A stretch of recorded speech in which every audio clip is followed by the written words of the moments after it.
Stay hungry, stay foolish.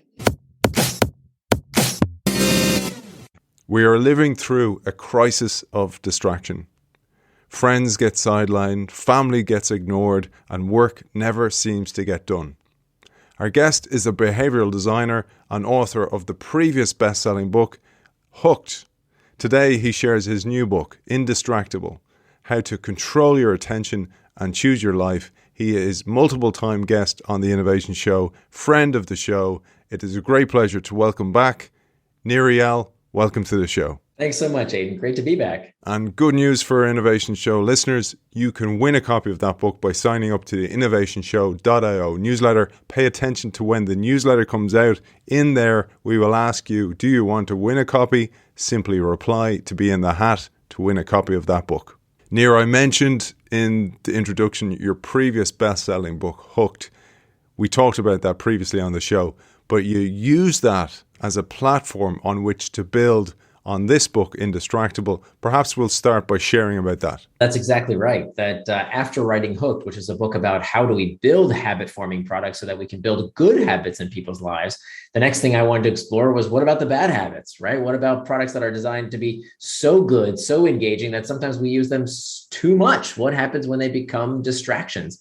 And so what I thought would be originally a book about technology actually turned out to be a much deeper exploration around the psychology of why we go off track. Why do we do things that we didn't intend to do? And why don't we do the things that we know we should do?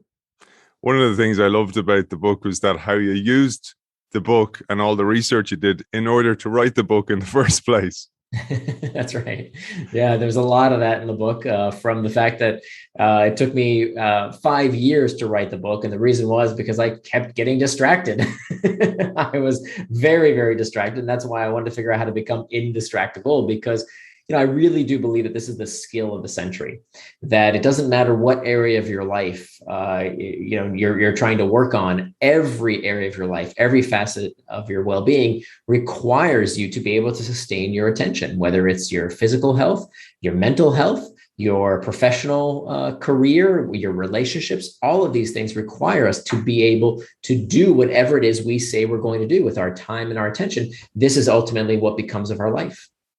Let's share a little allegory, the Greek allegory that you mentioned in the book. I love this. So something that's just slightly out of reach that we can barely get to, we call it tantalizing. And there's a Greek story behind that, but also a moral that's quite hidden in there. Perhaps you'll share this as a way to introduce the idea.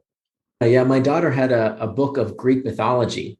And, I'd heard pretty much all the stories before, of Hercules and of Sisyphus and, all these characters that we've heard in one place or another. And I saw this one guy that I hadn't heard of before called Tantalus. And Tantalus is cursed by, not like, so Sisyphus is cursed, remember, was rolling the boulder up the hill, and he has to do that for all eternity. Well, Tantalus's curse is that he has to wade in a puddle of water. And whenever he gets thirsty, he bends down to drink from the puddle, and the water recedes. So he can never drink. And when he gets hungry, he notices that there's a branch of fruit right above his head. And he reaches for the fruit, but he can't get it. And so this is where the term, as you mentioned, tantalizing comes from, something just out of reach that we can never attain. And I think that there's an interesting moral message here. The obvious message is that we're kind of cursed with these temptations, right? That we're cursed to want more and more and more. And there's definitely a lesson there. The Greeks have this wonderful way of displaying our mortal flaws. And so we do all have this endless desire for more entertainment, more money, more food, more stuff, right? We're all tantalized. But there's also a deeper message, which is, if you think about it below the surface, Tantalus is banished to the underworld. He's already dead, right? So what would happen if he stopped desiring those things? He doesn't need water. Dead people don't need a drink. He doesn't need food. Dead people don't need to eat. So the ultimate folly of Tantalus is not that he keeps wanting. It's that he doesn't realize he doesn't need those things in the first place. And so that's the deeper message. And I think the message for us is that if we don't control these desires, if we don't master what I call these internal triggers, they become our master. And as tantalizing as distractions seem, like the television, the news, social media, delicious food, all these tantalizing distractions that can take us off course, as tantalizing as they might be, we need to realize we don't need those things. We want them, but we don't need them. It's all in our heads. It's all about this desire that we can actually learn to control, because if we don't learn to master them, they do become our masters. So that's something that you look at in this book, which I love as well. You look at every aspect of becoming indistractable. But you mentioned your daughter there, and she was a huge influence there. And I thought about the Tantalus story, even that so many of us are like, well, I'll work hard in order to provide for my family. But in the meantime, your family's growing up. And the story of your daughter tugged at my heartstrings when she asked you what your superpower was. Yeah, that was pretty much the inspiration for this book, and why I knew I needed to write it was I was with my daughter one afternoon, and we had a beautiful day planned, just some daddy-daughter time in the afternoon. We had some quality time together. And I remember we had this book of activities that dads and daughters could play together. And it was full of all kinds of activities, make a paper airplane and have a contest to see who could throw it the farthest, make some origami, all kinds of different activities. And one of the activities was to ask each other this question: if you could have any superpower, what superpower would you want? And I remember that question verbatim, but I can't tell you what my daughter said, because in that instance, for whatever reason, I don't even remember what it was, something got my attention on my phone. I started to check my phone for just a quick sec. And before I knew it, my daughter was gone. She left the room to go play with some toy outside, because I was sending her a very clear message that whatever was on my phone was more important than she was. And I blew it. I blew this perfect daddy-daughter moment. And I felt really bad about this. And it kind of haunted me. I actually told a friend of mine about what had happened. And we have daughters of similar age. And so he actually asked his daughter what superpower she would most want. And she said that she would want the power to talk to animals. And he said, power to talk to animals. Why is that, honey? So that when you and mommy are on your phones, I'll have someone to talk to. Oh my God. And so it really, brought home that I wasn't living up to my values, that I wasn't being the kind of father that I wanted to be. And if I'm really honest with you, Aidan, it wasn't just with my daughter. It was when I would tell myself, I'm definitely going to exercise today. I'm definitely going to eat right. And I didn't, and I wouldn't. It would happen when I would say, okay, I'm going to get to work and I'm going to work on that big project. I'm not going to get distracted. I'm not going to procrastinate. Here I go. I'm going to get started. And yet I'd procrastinate for another 20, 30 minutes doing God knows what. And so at some point I just decided enough, that if I wanted to have a superpower, I would want the power to be indistractable, the power to simply live with integrity, to be as honest with myself as I am with other people. Nobody wants to be a liar. That's kind of one of the worst put downs you can call somebody, is to call them a liar. But if I'm honest with you, I would lie to myself every day. I would say I was going to do one thing or another, and I didn't do it. Not because I didn't know what to do. I always knew what to do. Who doesn't know that if you want to lose weight, you have to eat right and exercise? Does anybody not know that? Who doesn't know that to have better relationships with your family, you have to be fully present with them? Who doesn't know that if you want to do better at your job, you have to do the work, especially the hard stuff that other people don't want to do? We know this stuff. And if you don't know how to do something, Google it. It's all right there. There's no excuses. The problem is not that we don't know what to do. The problem is that we don't know how to stop getting in our own way. We don't know how to stop getting distracted. The story really, I mentioned it, tugged at my heartstrings for a personal reason as well. I had my own tipping point like that. I remember it so clearly. It was when I decided actually to give up that role I had at the time. Very stressful job, and this will resonate with so many of our listeners. Very stressful job. Sitting there with my son at the time, probably 2 or 3. He's sitting there waiting for me to come home from work. I come home from work and I'm checking email just to make sure that there's nothing urgent at the office after 6 p.m., 7 p.m., something like that. And he turns to me and he's like, he holds my hand, the hand I was holding the phone in.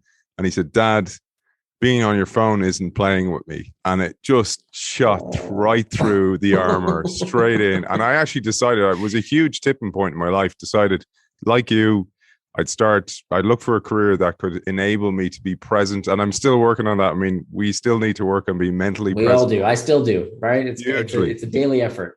Hugely. And then the other thing was just to look after myself as well, because I could not be no use to them if I wasn't healthy. So it really resonated. And so does this book. It will speak to so many of our listeners. But one of the things you mentioned there was the first stepping point for many people is to replace the tech or look at tech as the distraction. But you say that's a folly in itself. That's not the real way to start. Perhaps you'll start by telling us about this. Sure. So let's start with what is distraction. Maybe we should even define that term, because I think it's one that I certainly didn't understand until I got involved in this line of research. So the best way to understand what distraction is to understand what distraction is not. Okay, what is the opposite of distraction? If you ask most people, what is the opposite of distraction? They'll tell you the opposite of distraction is focus. But that's not exactly right. The opposite of distraction is not focus. If you look at the origin of the word, the opposite of distraction is traction. That both words, traction and distraction, come from the same Latin root, trahare, which means to pull. And you'll notice they both end in the same 6 letters, A-C-T-I-O-N, that spells action.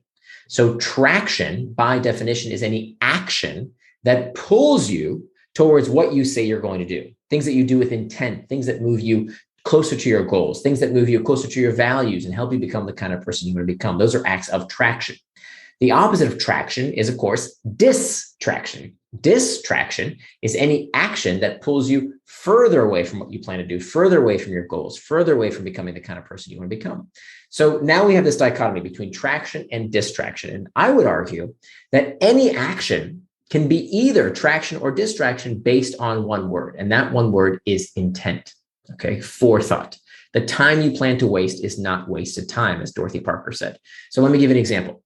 Many people think that, well, as long as I'm being productive, as long as I'm doing work stuff, that's not a distraction. And I would argue that's the worst kind of distraction. Let me tell you my daily routine. My daily routine used to be, for years, walk into the office, sit down at my desk, say, okay, going to get to work now. There's the first thing on my to-do list. By the way, we're going to talk later about why to-do lists are the absolute worst thing you can do for your personal productivity. We'll talk about that later on.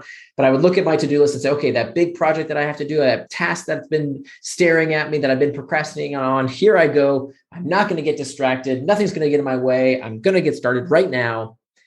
But first, let me check some email, right? Let me just check those Slack channels. Let me do a few of those to-do items on my to-do list, some of the easy stuff. Let me just check that off first, just to get started here, just to get some momentum.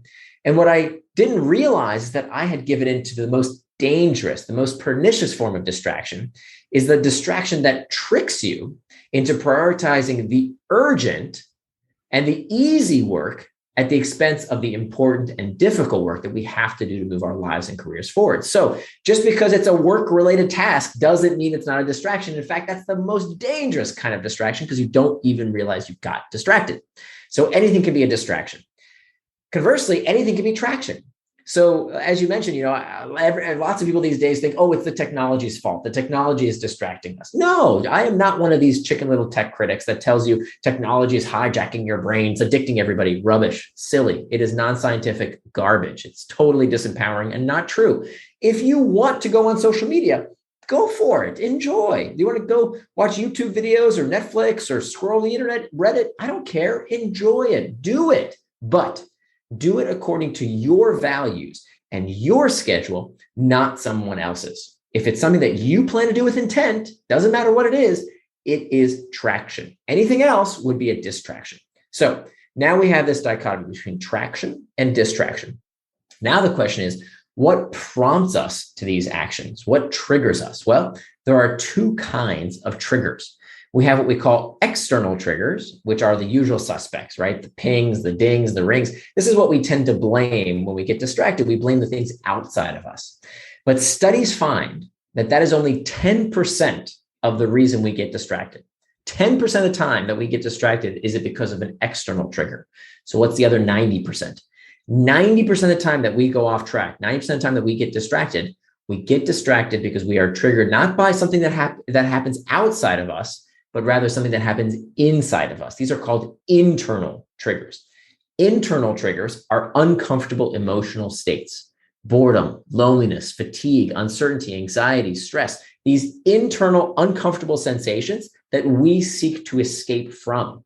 Because all human behavior is about a desire to escape discomfort. Even the pursuit of pleasurable sensations is itself psychologically destabilizing, which must therefore mean that time management is pain management. Let me say that again. Time management is pain management. If you do not deal with the deeper reason why you are not doing what you said you will do, why you get distracted, you will always get distracted by something. Whether it's too much news, too much food, too much football, too much Facebook, you are going to find something to take you off track if you don't know the deeper reason, the feeling you are trying to escape from. So that's why we have to start with the real cause of distraction, not just blame the tech devices, because we'll always find a distraction. Distraction is nothing new. Plato talked about distraction 2,500 years ago.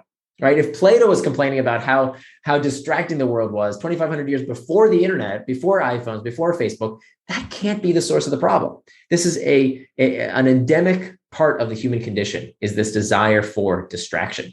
So luckily, if we use this model of traction, distraction, internal, external triggers, now we have a framework. Now we can work through these 4 points, like the 4 points of a compass, to utilize these 4 key strategies that anyone can use to become indistractable. I'd love to dig into that a little bit more, because you tell us that 18th century poet Samuel Johnson said, "My life is one long escape from myself." And here you reveal how time management is actually pain management. Like you said, the Zoe Chance story, which was really revealing.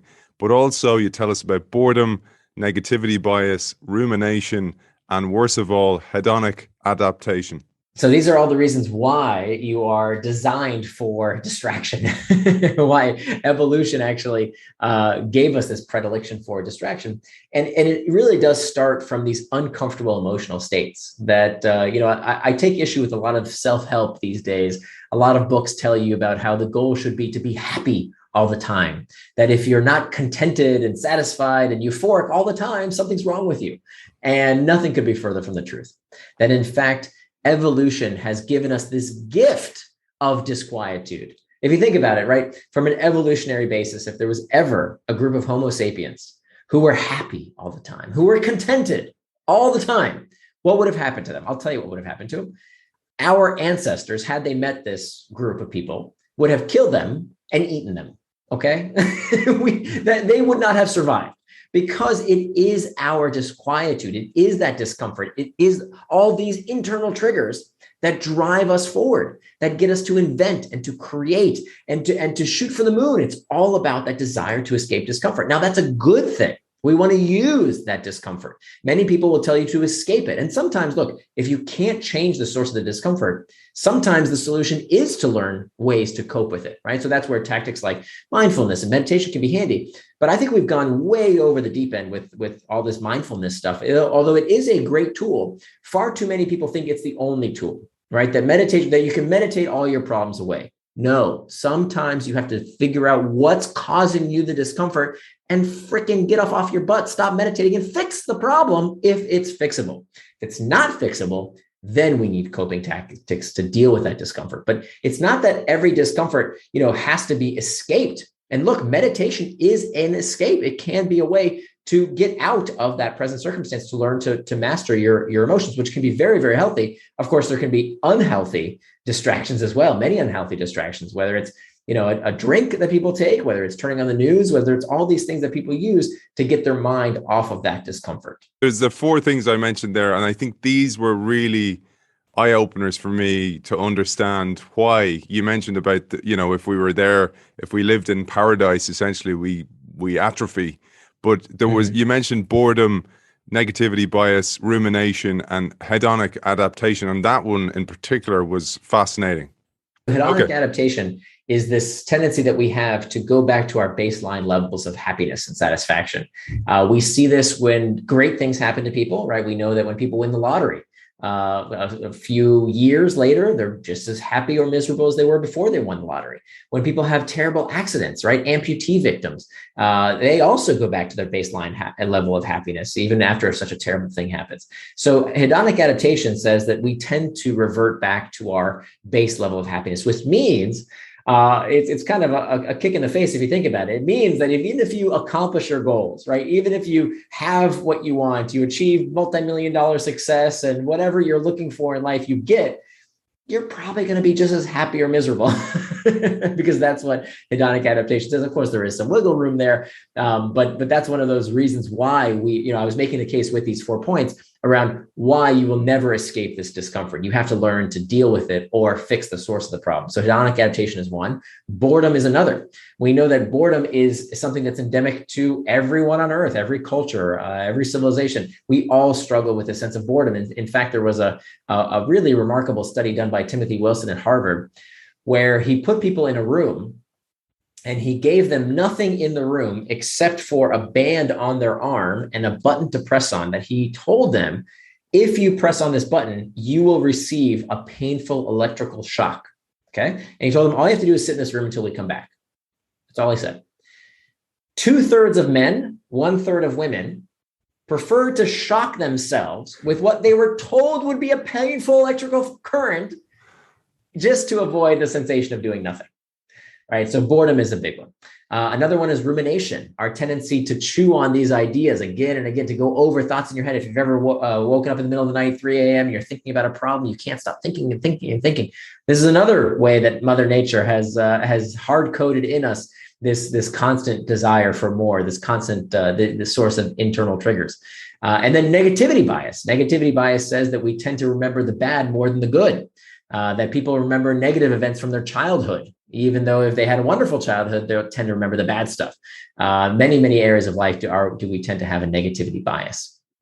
So you mentioned triggers earlier on. And by the way, if you haven't read Hooked, Nir's first book, which is a best-selling book, you got to read that as well. It was a brilliant read for me and a great precursor to this book as well, because you build on those concepts as well, although they can be read separately. But you introduced the concept of reimagining an uncomfortable internal trigger so that we can disarm it. This is catching yourself in the act. I thought this was really, really helpful. And for those of you who don't have a copy of the book, when you buy a copy of the book, you also get a link on the website where you can download many different sheets, many different resources there. And one of them is this sheet where you can catch yourself in the act and then disarm yourself. So Nir, perhaps you'll bring us through these 4 steps. Sure. So we'll start with what you mentioned. The first step is mastering these internal triggers, and within mastering the internal triggers, there's a few things we can do. One thing we can do is to reimagine the trigger itself, and this has to do with our dialogue that we use to talk to ourselves. That in many ways, the dialogue we have with ourselves is incredibly important. I mean, I'll give you an example in my own life. So my profession before COVID was to do a lot of public speaking in front of big crowds, right? And I was bemoaned to find that when I started doing this seriously, many times I had terrible stage fright, right? I was about to get on stage, and I remember wishing and praying that the AV system would crash so I wouldn't have to go on stage. I remember my palms getting sweaty, my armpits getting sweaty. Sometimes I would shake even. I used to get very, very nervous.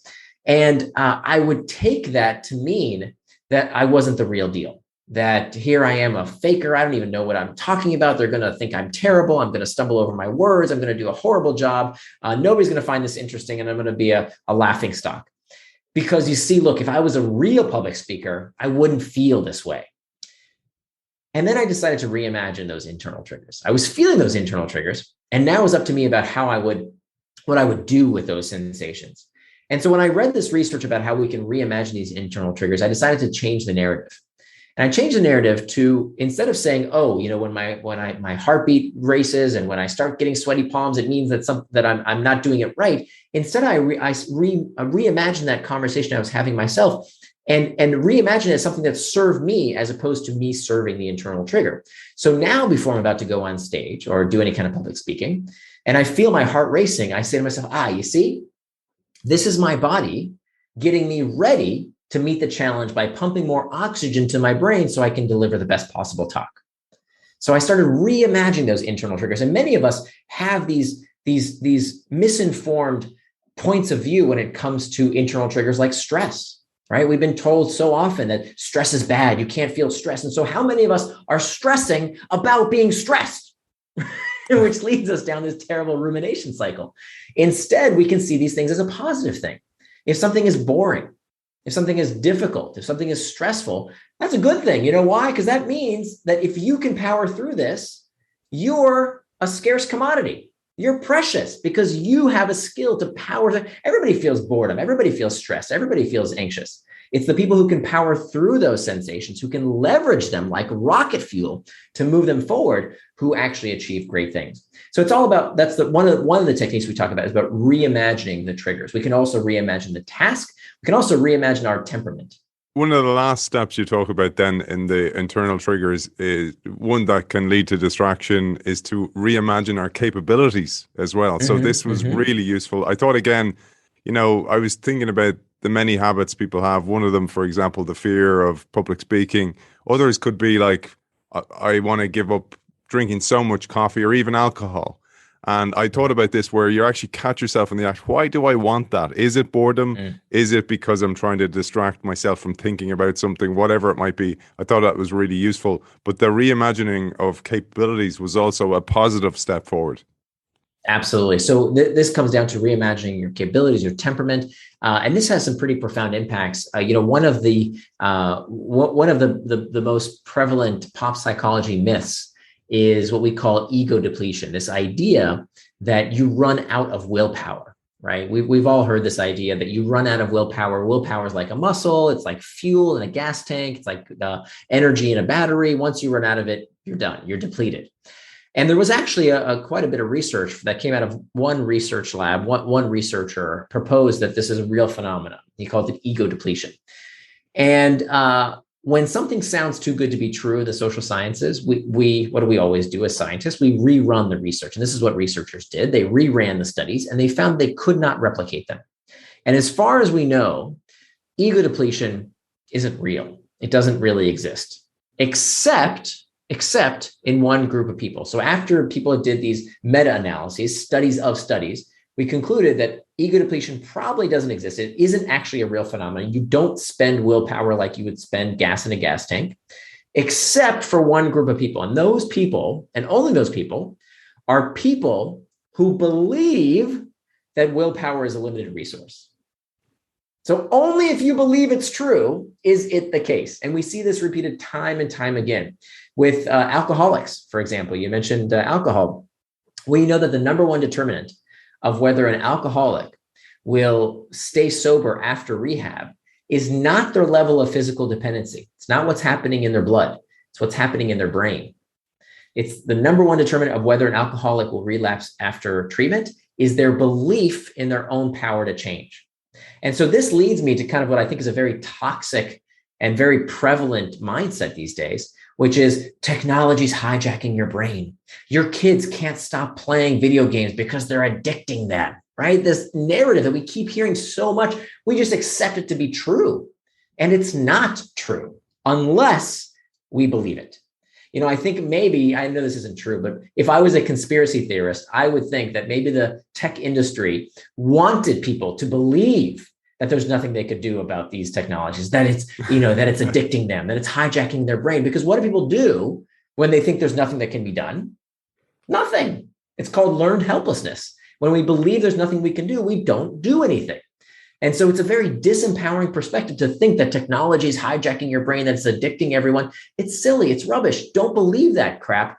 It's only true if you believe it's true because of how we shape our temperament. So what I advise is to reimagine our temperament. We don't have to believe this nonsense. You hear people saying all day, oh, I'm no good with time management. I have a short attention span. I'm a Sagittarius, fill in the blank, whatever you want. And many times these beliefs are self-defeating and we don't need to believe them. We can believe whatever we want. And so later in the book, I talk about what's called an identity pact, where we decide. We don't just let people decide for us and label us. We decide for ourselves what kind of labels we want. And so that's why the book is titled Indistractable. Indistractable is meant to sound like a superpower, right? The superpower I always wanted. Indistractable sounds like indestructible. And so we can choose that as our moniker. We can be that, just like someone would call themselves a vegetarian or, a vegan or something. you can call yourself indistractable. It is who you are. And we know the studies find that when you have a moniker, when you have a certain noun that you use to describe yourself as that, you become more likely to conform to that belief for good or for bad. One of the roles I have is an executive coach, and I have only a certain amount of coachees near. And one of the things I always ask those coachees to do is create a to-be list rather than a to-do list. So who do you want to be? Vision yourself in the future. What are your values, etc. And I was so delighted to see that you also peel the onion here to go, it's more than just having traction and getting towards your goals, but you have to actually understand your values. And you say if we chronically neglect our values, we become something we're not proud of. Our lives feel out of balance and diminished. So let's share more about values. And this is where you introduce the idea of time boxing, a core component, a core skill in becoming indistractable. Absolutely. Okay, so we talked a little bit about all the skills we can build for ourselves around mastering those internal triggers. We just touched the tip of the iceberg. There's a lot more we can do in terms of mastering those internal triggers. That's step one, the most important step. The next step is making time for traction, because here's the thing. You can't say you got distracted unless you know what you got distracted from. How can we say we got distracted if we don't know what we got distracted from? If your calendar is blank, okay, if you've got lots of white space in your day, you have no right to say you got distracted, because what did you get distracted from? So if we don't plan our day, somebody's going to plan it for us. There's no coincidence that we use the same terminology to describe money as we do with time, right? We make money just like we make time. We spend money just like we spend time. We pay attention just like we pay with dollars and cents.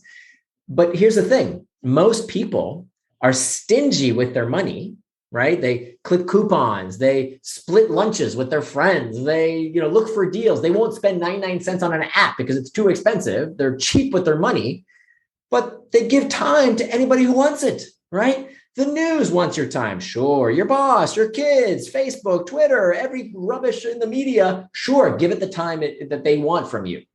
But when it comes to our money, we're very, very cheap. And it should be exactly the opposite.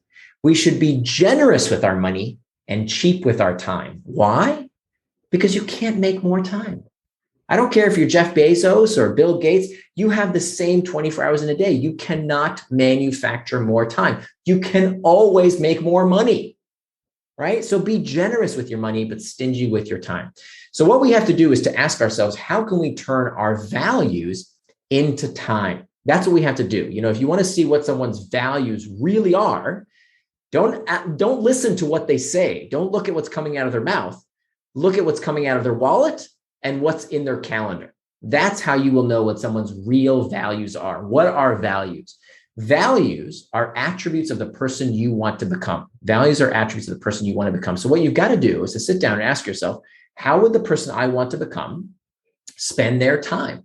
So you're going to turn your values into time. And here's how you do it. You look at these three life domains. Starts at the center of these three life domains is you. You are at the center of these three life domains. So you can't take care of others if you can't take care of yourself. So what you have to do is to take out your calendar and ask yourself, how much time would the person I want to become spend on taking care of what's important to you? So prayer, meditation, reading, learning, sleep, exercise, video games. I don't care. It can be any of those things. It's not up to me to tell you what your values should be. But whatever is important to you, put it in your calendar. Even the fun stuff, video games, sure, put it in your calendar. Social media, put it in your calendar. Remember, the time you plan to waste is not wasted time. If it's in your calendar, it's instantly traction, not distraction. If you do anything but that, it's a distraction. So that's the first step. Ask yourself, how much time would the person you want to become spend on taking care of themselves? The next step, your relationships. Part of the reason in the industrialized world that we have such a loneliness epidemic, and we know that loneliness is as detrimental to our health as smoking and obesity. It is this hidden crisis that we are facing right now, that many people report having fewer friends, fewer close contacts that they can confide in than ever before. And part of the problem is that we don't hold time for our closest relationships. We give them whatever scraps of time are left over. Yeah, well, let's get coffee sometime, or yeah, son, I'll play with you sometime, or yeah, we'll go on a date at some time. But we don't plan that time, and if we don't plan that time, it tends not to happen. So make sure that you hold that time in your calendar for the most important relationships in your life. Your siblings, your parents, your kids, your friends, your mates, doesn't matter. Put that time on your calendar. Put it on repeat. I have several very, very close friends. We know, hey, third Thursday of the month, we're going to have a conversation from now until forever. It's on the calendar. We don't have to go back and forth scheduling that time. It will be there for us. The next thing you want to do is the work domain. You want to ask yourself, how would the person I want to become spend their time at work? And this is probably where most people spend most of their time. Now, there are two kinds of work. We have what we call reactive work and reflective work. Reactive work is how most low performers spend their entire day, reacting to stuff, reacting to emails, reacting to Slack notifications, reacting to meetings, constantly reacting to things. And many low performers are low performers because they get comfortable doing that. What do I need to do? Let me just check my inbox. My email inbox will tell me what to do, right? My messages will tell me what to do, because low performers hate thinking. Low performers don't like to ask themselves, wait a minute, what's important? A high performer, in order to figure out what is important, has to make reflective time a priority. A high performer is the kind of person who sits down and says, wait a minute, am I running real fast in the wrong direction? And how do I change course if that's the case? But you can only do that. You can only become a high performer if you put time in your schedule to think. And the vast majority of people don't do that. They don't make time to think because it's uncomfortable. People don't like to think. They don't like to think critically about, hey, am I living the kind of life I want professionally, personally? Is that time scheduled to make sure that I'm on track? So make sure at least some time in your day, I'm not saying all day, some time in your day, 20 minutes, half an hour, maybe 45 minutes or an hour, is reserved for reflective work.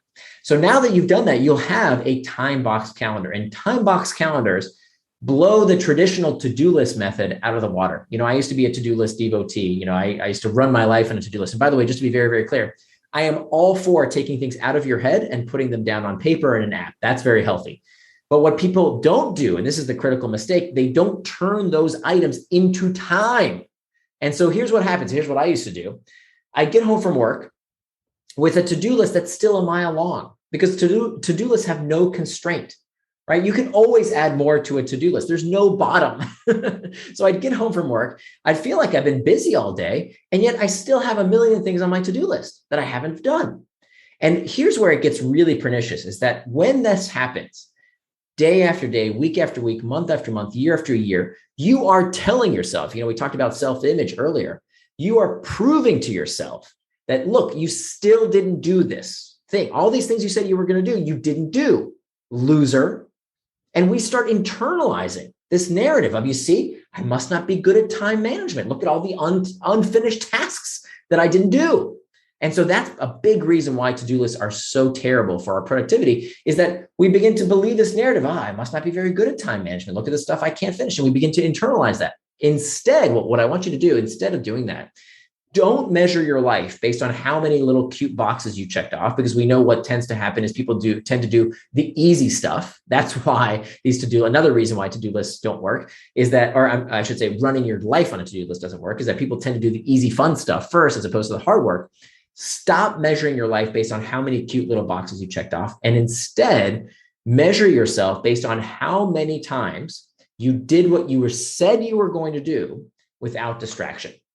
That's your only metric of success. Notice I didn't say what you finish. Okay, it's not about finishing anything. What do you mean, don't finish anything? How am I going to get my work done? Here's the kicker. The people who measure themselves based on that one metric of, did I do what I said I was going to do for as long as I said I would without distraction, those people finish more. They actually get more done than the people who measure themselves based on how many boxes on their to-do list they checked off. So that's a kind of a 30,000 foot overview of how to turn your values into time, to make time for traction by using this time boxing technique. And then the more advanced lessons is about how do we synchronize our schedule with the stakeholders in our life, like our family, our boss, our coworkers. That's when it really becomes life-changing and incredibly powerful.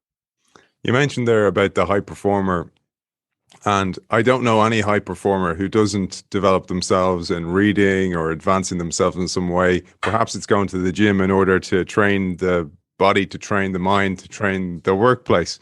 And I thought about something. So you mentioned about the reflective person, the high performer. And I always have this image where imagine you walk into your boss's office, the boss is looking out the window and you ask her, what are you doing? Well, for you, you have loads of time, but actually she's doing the right thing. And what that's often reflective of is actually a dysfunctional organization. So if I'm being rewarded more for my busyness, regardless of what I'm focusing that busyness on, that's a sign of a greater dysfunction. And you shine a light on this in the book as well. Yes, yeah, there's a whole section on how to build an indistractable workplace. And this is an area I think is really important, because I think we tend to think that distraction at work is caused by the technology we use, right? That it's email and Slack and these notifications that cause distraction. But what I discovered in my years of research was that it actually isn't the technology. It's that distraction is a symptom of a larger dysfunction. That distraction really is about company culture. That in fact, there's a couple case studies in the book where I went to companies who make this technology. I went to the second most distracting technology in the research I did for the book. The second most distracting technology after email. Email was number one. Number two was Slack or some other kind of group messaging platform. So I actually went to Slack headquarters in San Francisco. And I went to see them, and I wanted to see, okay, who's this company that makes people so distracted with this very distracting technology? And I was shocked to find that at Slack, they don't have this problem, that it's not something they struggle with, that which didn't make any sense. If the technology was causing the distraction, well, nobody uses Slack more than Slack. They should be the most distracted company on earth, but that's not the case. Because Slack, as well as several other companies I profile in the book, exhibit these three qualities of an indistractable company. Number one, they give people psychological safety. Psychological safety is the ability to talk about a problem without fear of repercussion. So if you can raise your hand and say, hey, this isn't really working for me, can we talk about this problem? You have psychological safety. If you can't, right? If you can't raise this problem of, hey, I am constantly interrupted every 5 minutes. I cannot get my work done because I'm constantly expected to be on and available. If you can't raise your hand and say, hey, this isn't working for me, this is a problem, that is the problem, that you can't talk about the problem. So that's number one. You have to give employees psychological safety to talk about this as well as several other problems. Number two is a forum to talk about the problems. Do employees have a place to talk about this? At Slack, it was fascinating. They have chat rooms on Slack dedicated to talking about these kind of problems. And they use emoji for this, the senior management to show their staff that their voices are heard. They'll use the eye emoji to show people that, yep, that's been seen, that concern has been seen, or a check emoji to show people it's been solved. So it's not necessarily about agreeing with every employee's gripe. It's about having employees know that their concerns are heard. So that's number two, a forum to talk about these problems. And number three, management has to exemplify what it means to be indistractable. That culture is like water. It flows downhill. And so people look to their bosses, right? Well, I can't tell you how many workshops I've given where I'm asked to come in to give this big, expensive workshop on how a company can become indistractable. And I get to the meeting, and guess who's on their phone in the back of the room? Is it the junior staff, the millennials who are apparently all, tech addicted? No, it's the old guys, right? It's the senior management, the older people who are on their devices. The big boss wants to show everyone how important they are. They have to check email all the time on their phone. People see that. And so we have to show people, we have to lead by example. And so it's fascinating. If you go to Slack headquarters, this blew me away.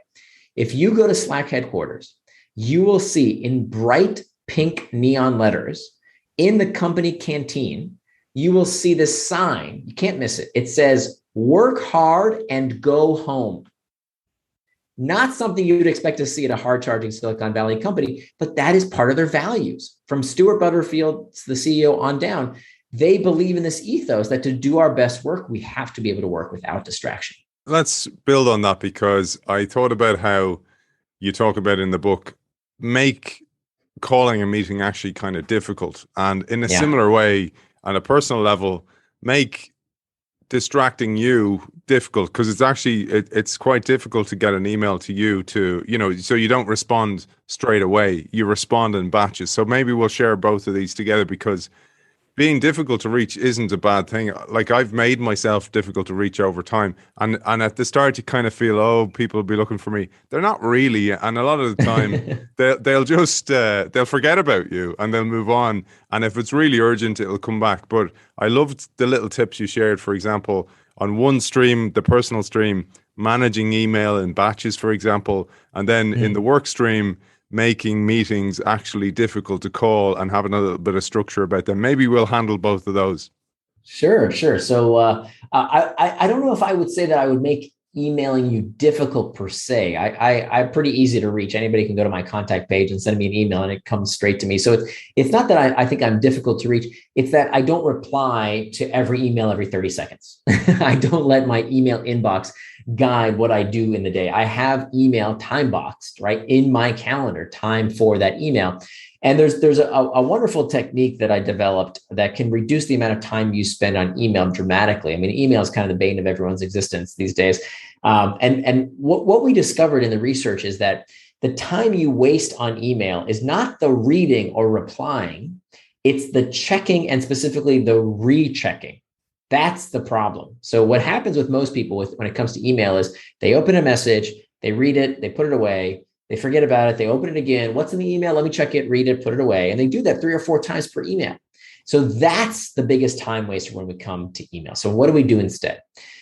The methodology that I talk about in Indistractable, it goes like this. So whenever you get an email, you commit to only touching each email 2 times. The first time you open it and you label it, you tag it according to when it needs a reply.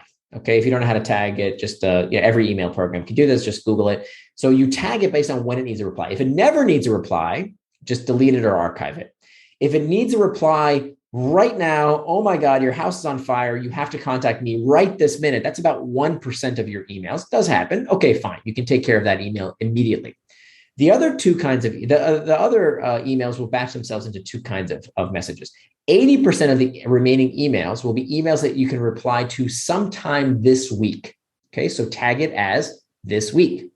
The other 20% are emails that should be replied to today. Okay, things that are relatively urgent, not immediate. Most of the times, if your house is on fire, nobody's going to email you. They'll call you, they'll text you, they'll find another way to reach you. They're not going to email you. But so 20% of emails are emails that can be returned sometime today. Okay, first time, all you do is batch them into today or this week. Then you have time in your time box calendar that you will devote to returning only the emails that require a response today. Okay. What you want to avoid is when you don't know what to do, let me just check some email. That's a big mistake, because you should have things on. What people do is when things get hard, when a project is difficult, when I'm not sure what to do next, let me just check email for a quick minute. And that's when it becomes a huge distraction. So only check those emails during that time in your time box calendar where you know you have time devoted to only doing the 20% of emails that need to reply today. Well, then what about the 80%, right? Aren't I just kicking the can? Okay, here's the thing. You want to book time in your calendar to flush through those 80% of emails that need to reply sometime this week. So I call it Message Mondays. On Message Mondays, I have a 3-hour block where I go through all those emails that weren't urgent. But now you say, okay, well, how have I saved any time? This hasn't saved me any time. Here's where the magic happens. When you let people wait a little bit, okay, when those non-urgent messages are allowed to simmer, there's something beautiful that happens. Emails decay. Emails decay. How does that happen? People realize that they solve their own problem. They don't need you to answer the question. Somebody else took care of it. Some priority got crushed under the weight of some other priority. And that thing that was important back then is actually not that important. There's something else that's more important. So by letting those emails just marinate for a little while, you will find that about half the messages that can be returned sometime this week don't even need a reply. Whereas if you had processed them, how most people do it, right? People, low performers who work in reactive work all day, they just process whatever email comes in. If it's in, it's out. It's in, it's out. And they play what we call email ping pong. What they don't realize is if you want to get fewer emails, you have to send fewer emails. And so by slowing down this email ping pong game, by only replying to messages that need a reply today and then delaying the ones that don't need a reply today and can wait a little longer, that's one of the techniques. Now, there's many, many other techniques you can do, delay delivery, there's all kinds of other things you can do, but that's a big one. Now, you mentioned meetings. Meetings are the epitome of these tasks that we think we don't think about as necessarily super distracting. We tend to blame phones and things like that, apps. Meetings are a huge source of distraction, right? How many pointless meetings do we attend? And a big reason why meetings are so pointless is because of these internal triggers we talked about earlier. But the number one reason people call a pointless meeting is because they want to hear themselves think. Okay, they want to hear themselves talk. They want to float an idea by people.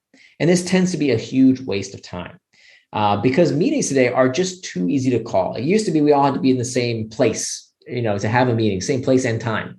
Well, today I can call a meeting and you can be, different parts of the world. Doesn't matter where you are. We just have that meeting over Zoom, and it's become too easy to call these meetings. And the reason why, again, back to these internal triggers, we know that when there's a workplace environment, I talk about some of this research in the book. There's a workplace environment that we know literally leads to, it is a causal relationship with depression and anxiety disorder. Okay, a certain type of workplace. What type of workplace causes depression and anxiety disorder? A workplace environment with high expectations coupled with low control. Okay, if you have high expectations and high control, no problem, people flourish. But when you have high expectations and low control, that's the kind of workplace environment that leads to depression and anxiety disorder. So what do people do when they feel anxious, when they feel depressed? Well, guess what they do? They look for control. They send more superfluous emails. They call more stupid meetings because that helps them feel control. It helps them feel like they have agency. But of course, that distracts the hell out of everybody else. So what you want to do instead is to increase the friction associated with calling a meeting. Okay, first thing you can do right off the bat, this is such common sense, I'm almost embarrassed to say it, but it turns out that 90% of meetings have no agenda. What? What? We learned this in high school, student council. Come on, people. If there's no agenda, there's no meeting, period. Okay, the person calling the meeting, in order to call it, has to sit down for 10 minutes and type out, what are we talking about here? What's the point of the meeting? What is the point of a meeting? Let's get this straight. The point of a meeting is for one thing only, unless it is a social engagement. The point of a business meeting is one thing: to gain consensus. That's it, to gain consensus. It is not for brainstorming. Do not brainstorm in a meeting. Bad idea. Studies have found the best way to brainstorm is in groups of 2, or even better, by yourself. Any more than that, the most dominant, the loudest, the highest paid, the most male person is going to dominate that brainstorm session. So do not brainstorm in groups. Brainstorm on your own, and then send those ideas to the stakeholder, to the person who is responsible for that project or meeting, et cetera. Then that person's job is to synthesize the input, do their research, do the homework, don't be lazy, do your job, come back to us, print out what we call a briefing document. And I didn't invent this. This comes straight from Amazon. When they start a meeting at Amazon, they sit down and they read a document, sometimes 15, 30 minutes. They read a document together when they're all in that room or in the virtual room. They read this document to get on the same page about, okay, what did you learn? You did your homework. What decision are we making here? And then we use that meeting to gain consensus over what the stakeholder says that they think we should do next. And if we have any disagreements, we hash it out. We can either have them go do more research and homework, or we make a decision, we decide and we commit. So it's really important to make sure we add that bit of friction to each meeting to make it a little bit harder to call, and that we have this, we know what the real purpose of those meetings are. It was obvious you were reading that book on the Greek myths during writing Indistractable, because some of it leaked through into the book, including the story of Ulysses passing by the island with the sirens. But that you used that to emphasize the importance and the efficacy of pre-commitments. Perhaps we'll share this. Sure, sure. So this is step 4. We kind of bounced around a little bit, which is great. But just to kind of reiterate, so step number 1 is mastering the internal triggers. There's lots of tools we can use to get control over those internal triggers, or we'll always be distracted by something. Number 2 is make time for traction. Number 3 is hack back the external triggers. Step number 4 is the fail safe. This is the last line of defense, the firewall against distraction. And so one of the techniques we can use is called a pact. Now, a pact, this technique is over 2,500 years old. It comes to us from the story of Ulysses, written by the philosopher Homer. Homer tells us the story of this Greek hero, Ulysses, who has to sail his ship past the island of the Sirens. And the Sirens are these magical creatures who sing this mythical song that any sailor who hears the siren song crashes his ship onto the shore of the Sirens Island and dies. Now, Ulysses in the story knows this is going to happen. Okay. So in order to prevent getting distracted, he takes a precaution. He does something today. He enters into a pact to make sure he's not distracted tomorrow. What does he do? He tells his crew members to put beeswax in their ears so they can't hear the siren song. And he also instructs them to bind him to the mast of the ship. And he tells them, no matter what I do, no matter what I say, do not let me go. And you know what? The plan works. He's able to sail his ship right past the shore of the Sirens Island and return his crew and his ship safely home. So we can make these pacts in our own life, right? As the last line of defense. Do not jump to this technique, by the way. This is very important. If you jump straight to this technique, you will fail. You have to do the other 3 steps first, making sure that you master those internal triggers, make time for traction, hack back external triggers, then use this 4th step of making a pact. And there's 3 kinds of pacts. There are effort pacts where we put some bit of friction in between us and something we don't want to do, kind of like Ulysses binding himself to the mast of the ship. We can have a price pact, which has some kind of financial disincentive to going off track. So for example, when I wrote my book, after 4 years of research, I made a bet with my friend Mark that if I didn't finish my book on a certain date, I would have to pay him $10,000. Okay, now that $10,000 I did not want to lose. That was going to be very painful for me. And so what did I do? Did I lose the money? Of course not. I kept my money and I had my finished manuscript because I made a pact. Now, it's very hard to make these pacts. You know why? Because that means you'll have to actually do it. But there's very few behaviors that, when all else fails, there are very few behaviors that you can't get someone to actually do if there's some kind of price pact at the other end. So there's caveats here. Again, make sure you read the book because this absolutely can backfire if you don't use it properly. And then the final pact is what we call an identity pact, which is actually something we talked about earlier about having a moniker, having a new identity that you can use to help you stay on track. I'm picturing people tied to their chairs in front of their office, in front of their computers at home, saying, Nir Eyal told me to do this. Read the book. Make sure you read the book. There's caveats, okay? You can really screw this up for yourself. Yeah, and it's brilliantly charted. Everything's laid out, very helpful for you. Nir, we're running out of time. Last thing for you is you devote a section to raising indistractable children, and you devote another section to being an indistractable partner as well, which are both core aspects of the entire book. Perhaps we'll just give one tip on each, and that might be the same tip for both. Perhaps we'll share this. Sure. Again, caveat, read the book for the deeper meaning here as well.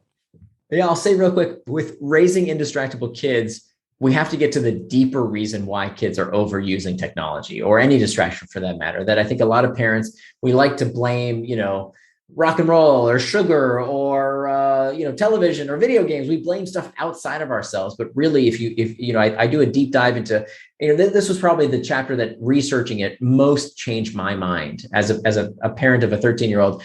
I was sure the world was one way and that parenting worked one way, and now I've completely changed my mind on things. So that it's very important to understand the deeper drivers, what we call psychological nutrients, that when kids are deficient in these psychological nutrients, then they look for those psychological nutrients. If that they can't find offline, they look for them online. So that's very important. And then in terms of having an indistractable relationship, this is really about what we call social antibodies. What do you do when you go out with friends and maybe you're indistractable, but they're not, right? So how do we spread those social antibodies? So it reminds me of when I was a kid, we had ashtrays in our living room. My parents didn't smoke, but look, in the 1980s, when people came to your house, they just expected to smoke. That's what people did. They just smoked in your living room and they didn't ask. Now, today, that seems crazy, right? Nobody would ever walk into someone's living room and just assume they can smoke a cigarette. But back then, that's the way we did things. What changed? What changed? It wasn't a law. It was manners, right? People learn these new ways of being. We spread what we call social antibodies, these behaviors that we use to inoculate society from these antisocial, unhealthy behaviors. And that's exactly what we see happening today with distraction.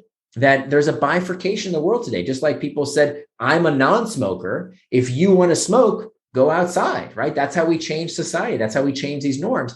There's a new group of people who say, look, I decide how I will control my attention. I decide how I will control my life. I am indistractable. And that's really the mission I'm on, is to form this movement of people who say, look, I can use technology. I can get the best out of these tools without letting them get the best of us, because I am indistractable.